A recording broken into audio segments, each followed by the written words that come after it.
Hello everyone, Radhe Radhe. आप सभी को मकर संक्रांति की बहुत बहुत शुभकामनाएं। माघ का महीना चल रहा है, मकर संक्रांति का दिन है। आज के दिन गंगा स्नान और गंगा दीप दान का बहुत महत्व होता है, हम सभी जानते हैं। अगर गंगा जी में जाकर गंगा स्नान करें तो बहुत ही शुभ है, लेकिन किसी कारण से अगर आप गंगा तट पर जाकर स्नान और दीपदान नहीं कर सकते तो आप घर पर भी गंगा स्नान और दीपदान कर सकते हैं। गंगा दीपदान करने के लिए हमें किसी भी देव वृक्ष के पत्ते लेने होंगे, जैसे पीपल, आम, केला। इनमें से कोई भी वृक्ष के पत्तों को आप ले सकते हैं। साथ में घी से भीगी बाती लेनी होंगी। साथ में गंगा जल ले लेंगे, थोड़े से फूल ले लेते हैं, थोड़े से जो भी आपके पास जो होने चाहिए गंगा जी में, जो बोना बहुत ही शुभ होता है। तो चलिए घर में दीपदान करते हैं। तो चलिए देखते हैं मकर संक्रांति के दिन घर में दीपदान कैसे करते हैं। मकर संक्रांति के दिन सुबह सुबह ही स्नान करना होता है और नहाने के पानी में हम थोड़ा सा गंगा जल भी मिला लेना चाहिए, क्योंकि हमें बिल्कुल गंगा तट पर ही स्नान करना है, ऐसा अनुभव करना चाहिए। उसके बाद में घर की किसी साफ जगह पर स्वास्तिक बनाकर पूजा के लिए हम जगह का निर्धारण करते हैं। मैंने स्वास्तिक बना लिया है।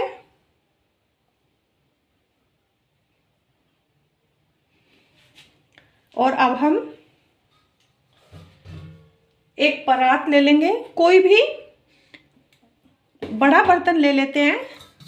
परात के ऊपर भी इस तरह से स्वास्तिक बना लेंगे और फिर स्वास्तिक के ऊपर हम परात को रख देंगे। मैंने परात को लिया है क्योंकि परात हमारी किचन का सबसे शुद्ध बर्तन माना जाता है। परात में सबसे पहले थोड़ा सा हम गंगा जल डालेंगे।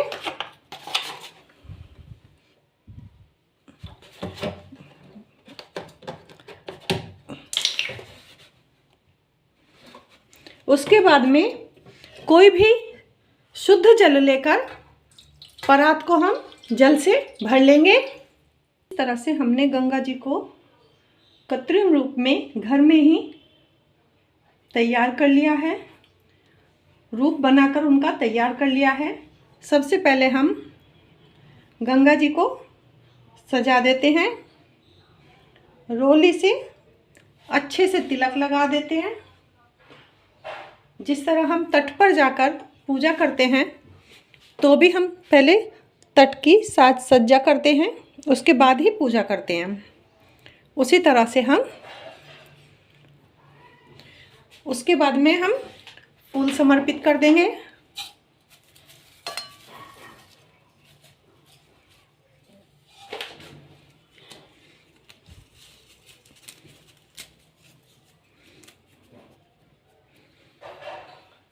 गंगा जी में थोड़े से चावल समर्पित करेंगे और जहाँ जहाँ हमने तिलक लगाए हैं वहाँ भी हम चावल से तिलक को संपूर्ण करेंगे।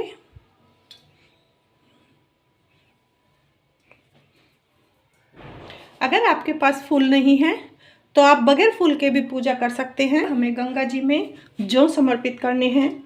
गाइज, जब भी गंगा तट पर आप पूजन करें तो गंगा जी में जौ अवश्य ही समर्पित करें, क्योंकि हमारे यहाँ एक कहावत है, कहा जाता है कि गंगा जी में जौ बोने से बहुत ही पुण्य का महत्व होता है।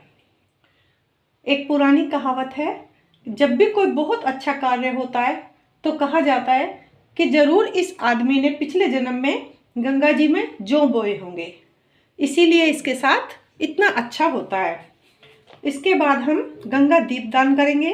तो गंगा दीपदान दो तरीके से किया जाता है। एक तो गंगा तट दीपदान किया जाता है और दूसरा गंगा दीपदान किया जाता है। तो गंगा तट दीपदान करने के लिए मिट्टी के दिए ले लेते हैं। गंगा तट दीपदान करने के लिए हम सबसे पहले किसी भी देव वृक्ष के पत्ते ले लेते हैं। देव वृक्ष जैसे कि पीपल, आम और केले, ये सब इनमें से आप किसी के भी पत्ते जो आसानी से मिल जाएं उन्हें ले सकते हैं। और हमने मिट्टी के दिए ले लिए हैं। अब हम सबसे पहले पत्तों को तैयार कर कर उनके ऊपर दिए लगा देते हैं। दिए आप अपनी मर्जी से 5, 7, 11 जितने मर्जी जलाना चाहें उतने दिए गंगा तट पर पूजन के लिए ले सकते हैं। ये तट दीपदान करने के लिए मैंने पीपल के पत्ते लिए हैं और उनके ऊपर दिए जला दिए हैं। दिए आप 5, 7, 9, 11 अपने हिसाब से कितने भी जला सकते हैं। गंगा दीपदान को या तो सूर्य उदय होने से पहले किया जाता है या फिर सूर्य अस्त होने के बाद किया जाता है, क्योंकि अंधेरे में ही दीपदान का महत्व होता है। तो ये हमने गाइस गंगा तट दीपदान कर दिया है। अब हम कोई भी मीठा लेकर उनके भोग को समर्पित कर देंगे। अगर मीठा नहीं है आप चीनी, गुड़, तिल कुछ भी भोग में ले सकते हैं और उसी का प्रसाद के स्वरूप भोग लगा सकते हैं। कोई भी मौसम के ऋतु फल ले लें, ऋतु फल का भी भोग लगा सकते हैं।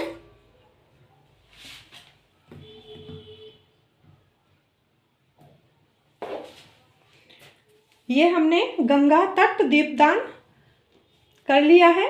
अब हम गंगा दीपदान करने के लिए कोई भी वृक्ष के पात्र ले लेते हैं। सभी देव वृक्ष के पत्तों पर हमने तिलक लगाकर गंगा जी में समर्पित कर दिया है और अब हम इनको तिलक के साथ साथ चावल के समर्पित कर देते हैं।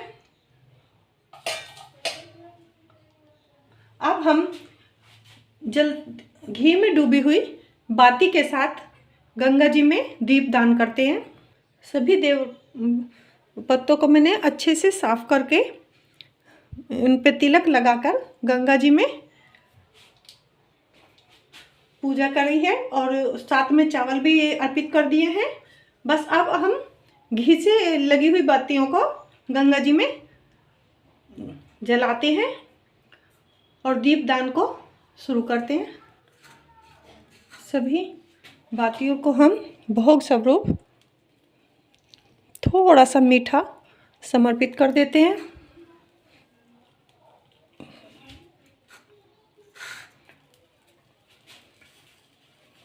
इस तरह से हमारा गंगा दीपदान भी पूर्ण होता है। आप इस तरह से घर पर ही दोनों दीपदान कर सकते हैं, गंगा तट दीपदान और गंगा दीपदान। दोनों ही दीपदान अलग होते हैं और ध्यान रखिएगा कि जब हम गंगा तट दीपदान करते हैं, ध्यान रखिएगा गाइस, जब भी हम गंगा जी जाते हैं तो दोनों ही दीपदान जरूर से करते हैं। कोई भी मीठा लेकर भोग अवश्य लगाएं,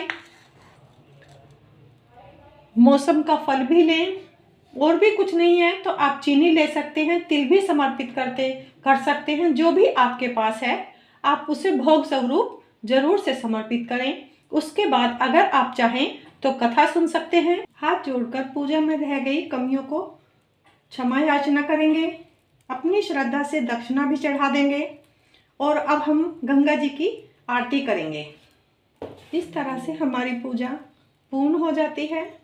और अगर हम गंगा जी के किनारे जाकर पूजन करते हैं तब भी हमें इसी तरह से पूजन करना होता है, और अगर आप घर पर पूजा करते हैं तो भी हमें इसी तरह से पूजन करना होता है।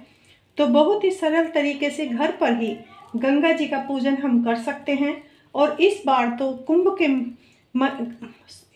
तो माघ महीने में महाकुंभ चल रहा है, तो आप जरूर गंगा स्नान और गंगा दीपदान कीजिएगा, चाहे तो घर पर करें या फिर तट पर करें। तो फ्रेंड्स, आपको ये वीडियो कैसी लगी कमेंट करके मेरे साथ शेयर जरूर कीजिएगा। वीडियो अगर पसंद आई तो वीडियो को लाइक और शेयर कर दीजिएगा। चैनल को अगर अभी तक सब्सक्राइब नहीं किया तो प्लीज़ चैनल को सब्सक्राइब कर दीजिएगा। मिलते हैं एक न्यू वीडियो में, तब तक के लिए जय गंगा मैया।